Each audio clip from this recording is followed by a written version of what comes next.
A continuación, seguimos con el trastorno del espectro autista, por Silene Olarte Barrera.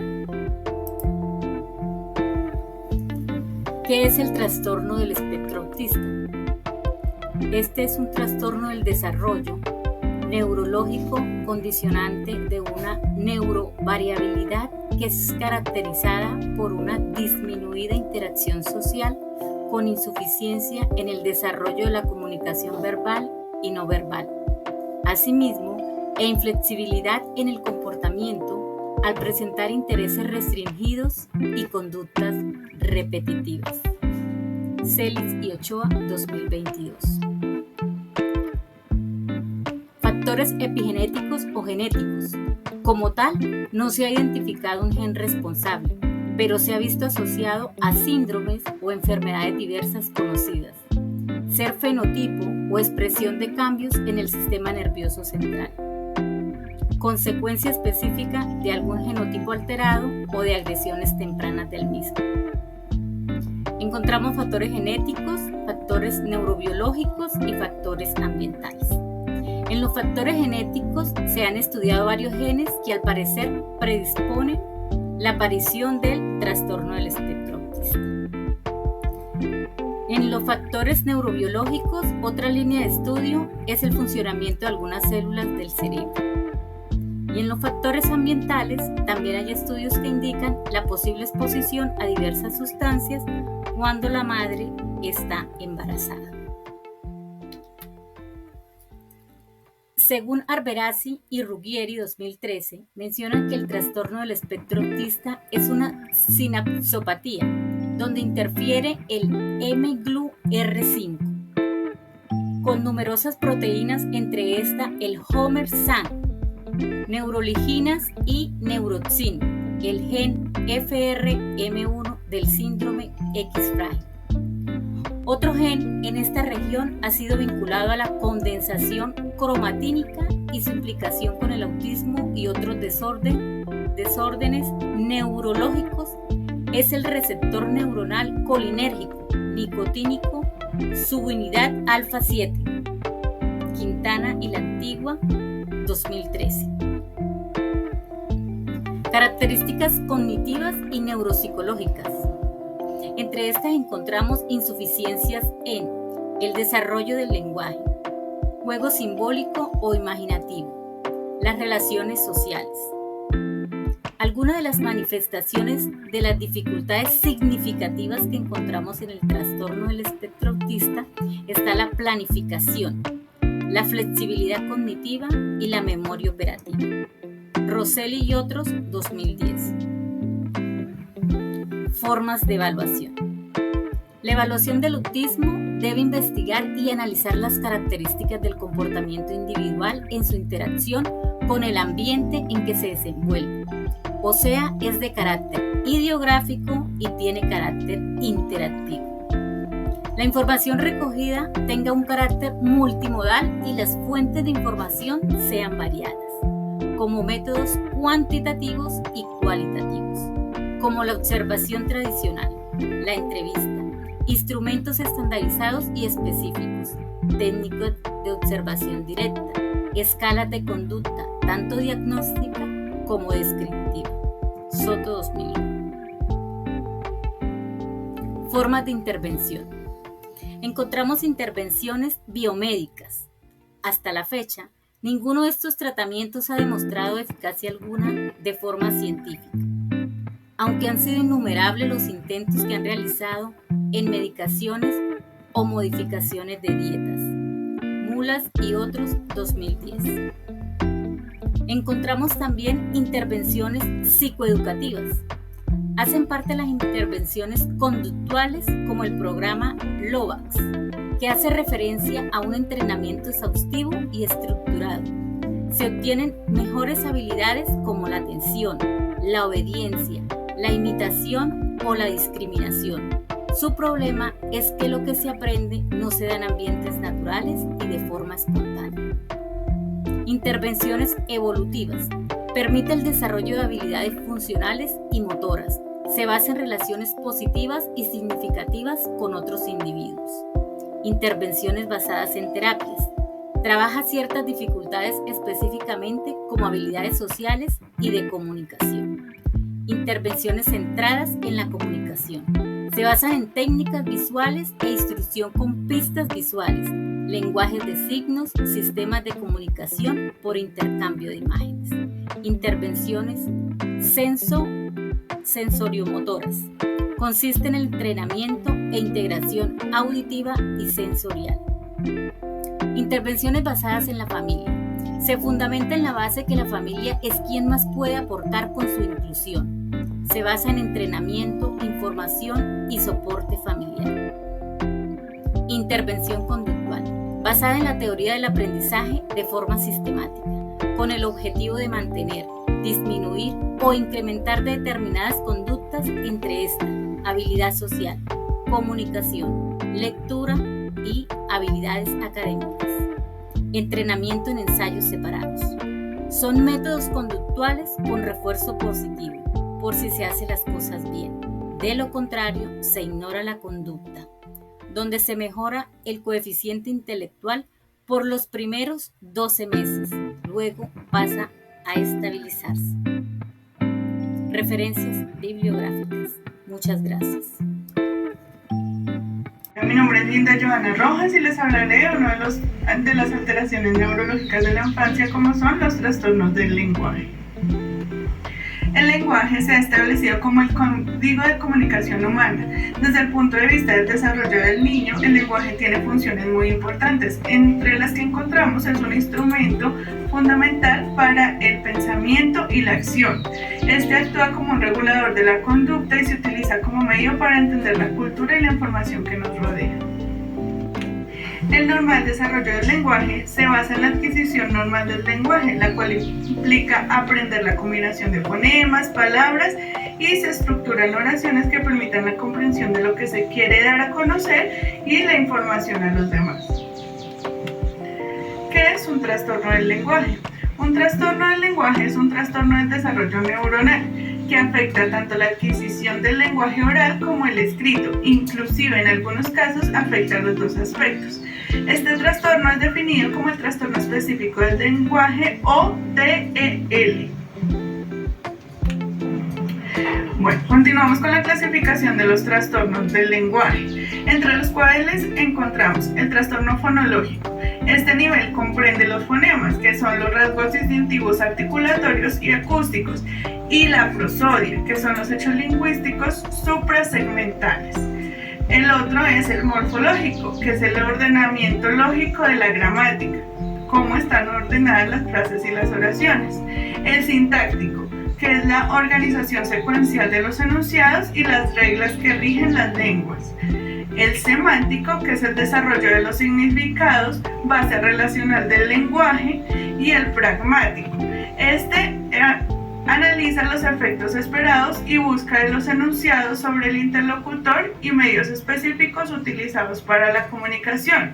Un enunciado dirigido a un interlocutor apunta a un objetivo general o particular que puede precisarse. Alcanzamos así la articulación funcional del lenguaje.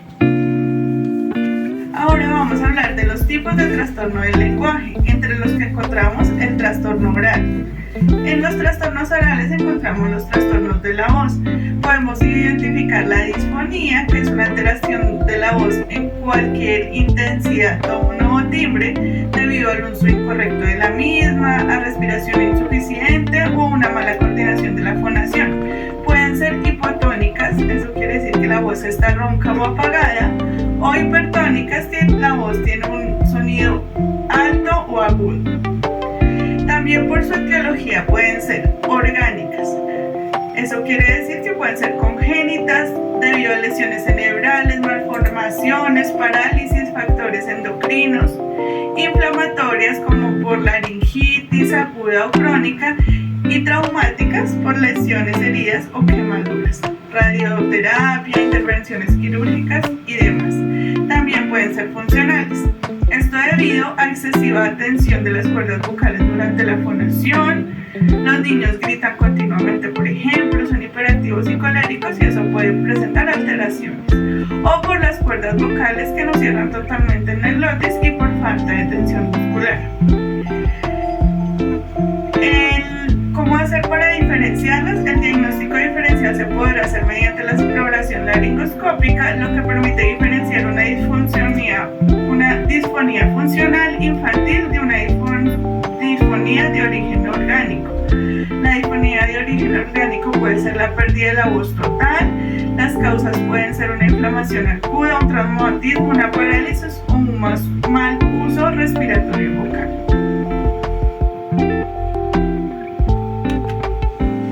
Continuamos con los trastornos del habla. Los trastornos del habla pueden ser secundarios a problemas relacionados con la articulación.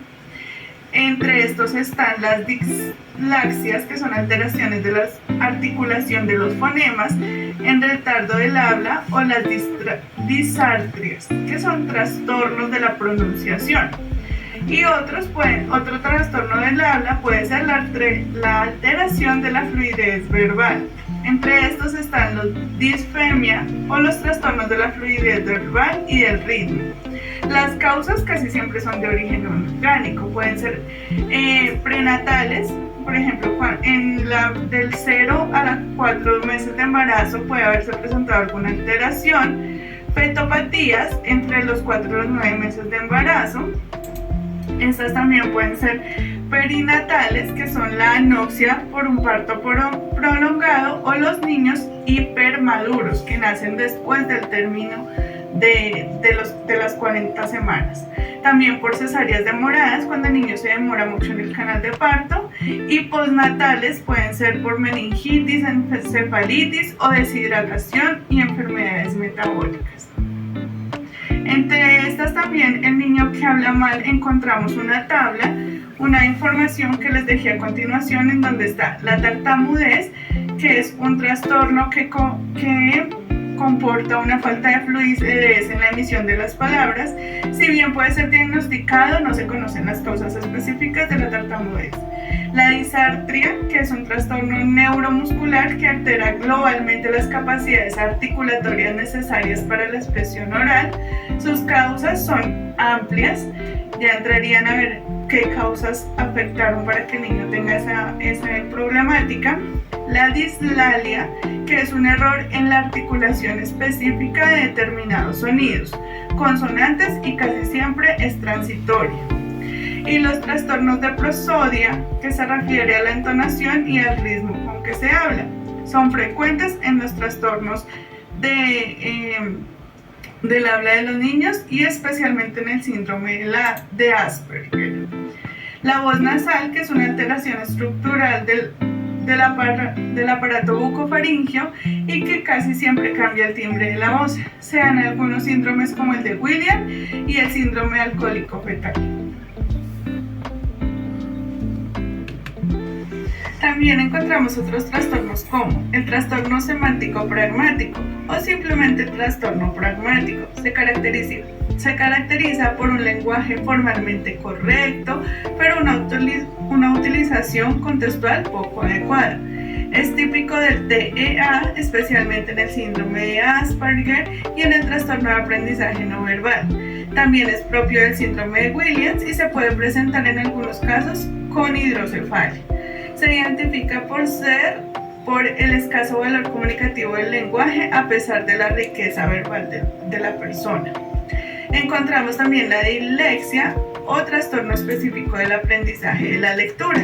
Tiene una clara relación con los trastornos del lenguaje, puesto que el fallo cognitivo que lo condiciona, la dislexia, es una alteración de las capacidades fonoaudiológicas.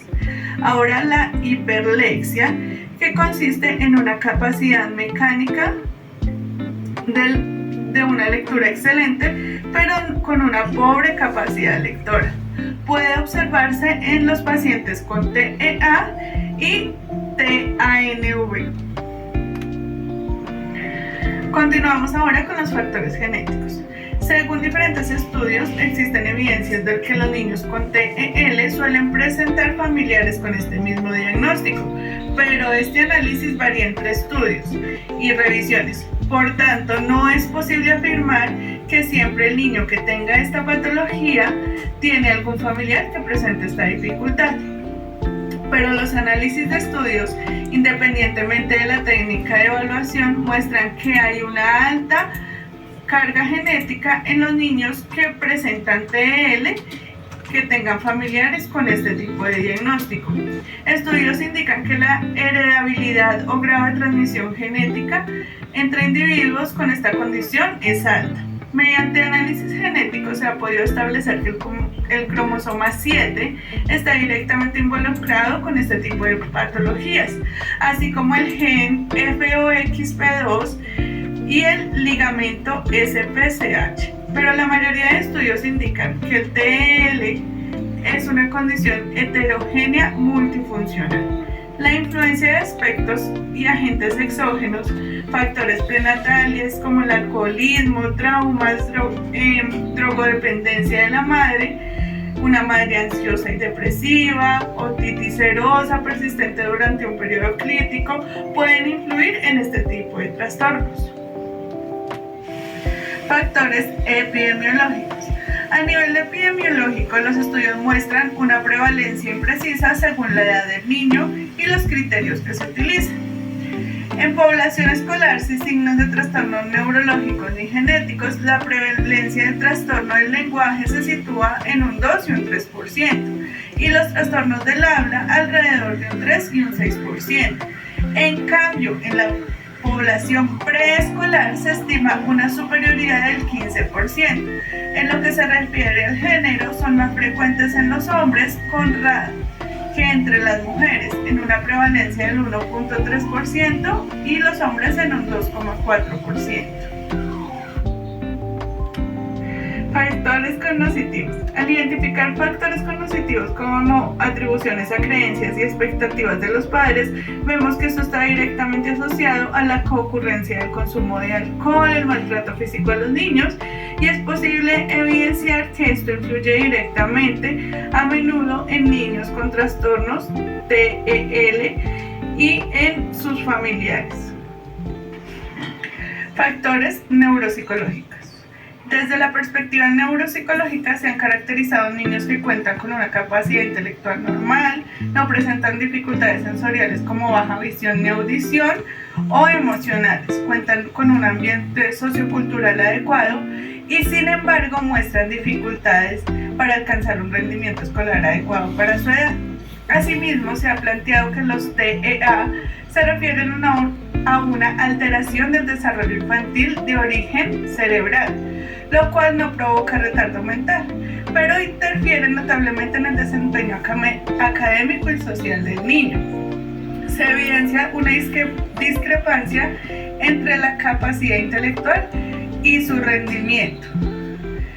Se plantea en neuropsicología que los TEA son una expresión de una disfunción cerebral específica, causada por factores genéticos, ambientales, que afectan su desarrollo. Por lo tanto, son los niños que tienen TEA los que tienen una condición permanente que interfiere con su vida escolar, crea una diferencia significativa entre su verdadero potencial y el rendimiento académico y repercute en la autoestima y las relaciones con sus compañeros, llegando a afectar también las relaciones familiares. También se encuentran niños específicamente con déficit en lectura o también denominada dislexia. Se refiere a las dificultades para aprender a leer, a pensar de una situación convencional y la inteligencia adecuada y oportunidad sociocultural. También se encuentran dentro de este diagnóstico los niños con dificultades de cálculo. Es un defecto de tipo cognitivo en la niñez que afecta la adquisición normal de habilidades matemáticas y usualmente no se presenta de forma aislada, sino asociada a otro problema de desarrollo. Continuamos con las formas de evaluación para los trastornos del lenguaje. Existen numerosos protocolos que se abordan en diferentes disciplinas, incluyendo la pediatra, la neuropediatra, los psicólogos, logopediatras y educadores, que contribuyen a descartar procesos intercurrentes o crónicos que influyan en el desarrollo del lenguaje. Para esto les dejé aquí abajo un cuadro donde se especifican algunos aspectos a tener en cuenta en estas evaluaciones de acuerdo a la edad de cada niño. Continuamos contemplando algunos aspectos a tener en cuenta para la evaluación de indicadores tempranos de consulta. Es necesario tener en cuenta que la consulta es la primera alarma de retraso de adquisición del lenguaje. Se siguen concentrando en los 2 años el 35% y de 2 años y medio en adelante el 40% de los niños. El motivo de consulta resalta casos de niños que no hablan, no emiten palabras sueltas y que no entienden lo que se les dice. La evaluación y el diagnóstico e intervención precoz es imprescindible para la evaluación de los niños con TEL. Por un lado, el diagnóstico es muy complejo y plantea muchos problemas, sobre todo en edades tempranas. Antes de los 3 años es difícil determinar si la dificultad es del lenguaje oral o son debidas a un retraso en el lenguaje o un trastorno del lenguaje. A los 4 años ya se puede hablar de un tipo de TEL y a los 5 se suele confirmar el diagnóstico. No debemos esperar a confirmar el diagnóstico como personal de salud, sino atender las señales desde el momento que sean detectadas. Recordar el gran impacto que tiene este trastorno sobre la vida escolar, personal y emocional, no solo en edades tempranas, sino en todas las edades del niño. Cuando pasan a la primaria, los niños van compensando estas dificultades, pero hay que tener en cuenta que además suelen presentar problemas de aprendizaje de las matemáticas, como se los decía ahorita, y de diferentes aspectos. Entonces muchas veces lo decimos como que el niño no quiere estudiar, pero no entendemos que no es que no quiera, sino que se le presentan estas dificultades, y para ello es importante la intervención tanto de la familia como del personal educativo y del personal psicológico. Continuamos con las formas de intervención. Es necesario tener en cuenta que en línea general las estrategias empleadas en el tratamiento del TEL consisten en aumentar la frecuencia con que determinados objetos lingüísticos se presentan al niño, ofreciéndole acceso inmediato al modelo correcto. Entre estas encontramos la imitación ilícita. Esta consiste en la repetición literal inducida de una palabra o frase. Es una de las estrategias más utilizadas en intervención, sin embargo tienen bastantes limitaciones debido a que es un procedimiento muy directo. Su uso está recomendado sobre todo en el trabajo de los aspectos fonológicos y morfológicos. Entonces, también tenemos la observación. Es un proceso de aprendizaje basado en observar, en que el modelo sirve para el estímulo de generar conductas nuevas al observador. Es similar a la imitación, pero no se le demanda al niño a que repita el estímulo verbal. También encontramos la estimulación focalizada. Es una exposición continuada y repetitiva de un estímulo o un grupo de estímulos con un modelo correcto para aumentar el número de exposiciones del niño a una palabra o a una frase. Tiene un fundamento en la alta frecuencia con que se presenta la forma lingüística y en la ausencia de ambigüedad de los conceptos que esa forma es empleada. También tenemos la autoconversación. En este caso, el adulto conversa consigo mismo mientras realiza una actividad. Eso sirve para que el niño vea lo que el adulto está haciendo y el niño también trate de imitar y ir hablando lo que va haciendo. El habla paralela. Se comenta lo que se está haciendo al niño en el momento preciso. Por ejemplo, fíjate que estoy coloreando el dibujo de color rosa. Esto hace que el niño vaya interpretando lo que ve y vaya tratando de decirlo de la forma correcta. También encontramos la reformulación. El adulto repite un enunciado incorrecto emitido por el niño y lo corrige en el momento en que se presenta. En este caso también es necesaria la intervención neuropsicológica y los exámenes médicos para conocer por qué el niño presenta estas dificultades y cómo más podemos en el campo médico intervenir y ayudar al niño.